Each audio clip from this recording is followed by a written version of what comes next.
Brigitte Lahaie, Sud Radio. C'est l'instant Sexy News. Vous nous faites une conférence sur SOS Vagin, c'est ça ? Mais en fait, rien ne va plus pour notre vagin. Le corps médical déserte notre cavité. Le beau sexe, le deuxième sexe, est en train de devenir définitivement le sexe faible. Dans le corps de nos femmes, il y a le vagin qui pleure, car dans le corps médical, il y a le gynéco qui meurt. Les gynécologues médicaux disparaissent comme la banquise. N'empêche que c'est vrai, c'est sérieux, franchement. C'est très sérieux. J'essaye de faire passer le cachet, mais en 10 ans, on en a perdu 42% en France, 43% à Paris. Un petit retrait pour le spéculum, une grande régression pour la féminité. Obtenir un rendez-vous avec un gynécologue, c'est aussi rare que croiser des pingouins dans le désert. Aujourd'hui, en France, on compte 3 gynécologues médicaux pour 100 000 femmes. C'est dire la pénurie. On n'est pas près de croiser un spéculum.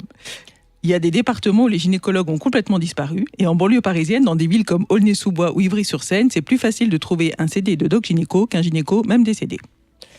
Joli, ça j'aime bien. Et encore, même doc gynéco, on l'entend plus. Non, remarquez, on va peut-être pas s'en plaindre. Hein. Rap ou frottis, même combat. Et frotte, c'est ton petit col pour le dépistage. Et sur les 1054 médecins en activité en 2018, plus de la moitié ont 60 ans et plus. Et seuls 82 postes en internat ont été ouverts pour la rentrée de 2017. Donc, soit on met à la retraite les gynécologues à 90 ans, soit on forme des chômeurs à visiter le col de l'utérus. C'est plus Pôle emploi, c'est Col emploi. Oui, elle est très bien aussi celle-là. Alors comment on en est arrivé là ? Mais tout simplement en supprimant la spécialité gynécologie en 1987. À l'époque, le ministre des Affaires sociales et de l'Emploi, c'est Philippe Seguin, qui est aussi un peu chèvre, et qui dit « faut faire des économies, allez hop, fini la gynécologie ». Pourquoi ? Parce que dans gynécologie, il y a gyné, et gyné, rien à foutre, et l'intimité des femmes. Et en plus, fallait s'aligner. C'est très bien aussi, ça. Et en plus, fallait s'aligner sur les diplômes européens. Et la France était le seul pays à enseigner la gynécologie médicale. Allez hop, ils feront dentiste. Après tout, dans les deux cas, on écarte des lèvres. Wow, joli aussi. C'est chez toi qui est là. Alors, Évidemment, les femmes gueulent et elles vont gueuler longtemps jusqu'en 2003 avant que Kouchner et Mattei les entendent et créent une vingtaine de places de 2003 à 2011 contre 130 avant la suppression. Et il en faudrait 120 par an. Alors, il y a une bonne et une mauvaise nouvelle. La bonne nouvelle, c'est que le gouvernement actuel écoute. La mauvaise, c'est qu'il s'en fout.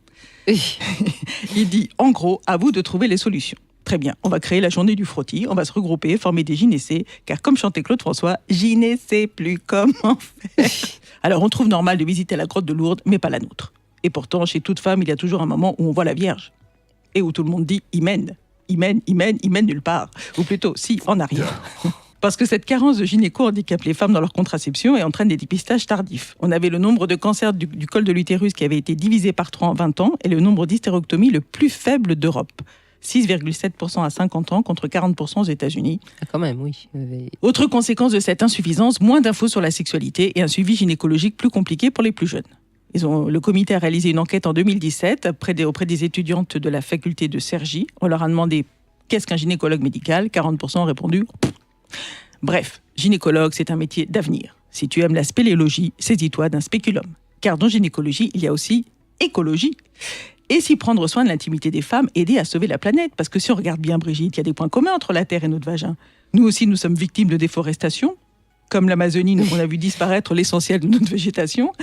Nos mondes Vénus sont devenus lisses comme des autoroutes. Nous aussi, nous pouvons être victimes de sécheresse, connaître des inondations et sommes sujettes au réchauffement, à la ménopause.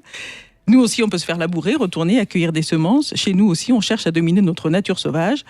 On motive les jeunes à s'engager dans l'armée ou à rétablir le service militaire. Plutôt que de leur apprendre la manipulation des armes, apprenons-leur à poser des stérilés. Stérilés, stérilés, léger, voilà. Plutôt... Bref, notre chatte, notre cône, notre cramouille, notre fente, notre mode, notre moule, notre touffe mérite le plus grand soin. Les Indiens parlent de la terre-mère et si la mer était terre. On parle du ventre de la terre et du ventre de la mer. D'ailleurs, dans la Chine ancienne, le vagin de la femme et la terre, c'était pareil. Salut, oui, chez nous, pluie qui arrose les champs et comme semence qui féconde entrailles. Qu'est-ce que j'adore aussi votre accent chinois. C'est pas comme Brassens, mais c'est refaites-le moi, juste pour le plaisir. 17 ans dans le 13e arrondissement, Brigitte, ça marque une femme. Oui. Le sol riche, humide est prêt pour les semailles et le vagin moite est prêt pour que l'homme la taille. D'ailleurs, chez nous, il y a un proverbe qui dit « Si tu as migraine, demande à ton mari d'arroser les plantes ».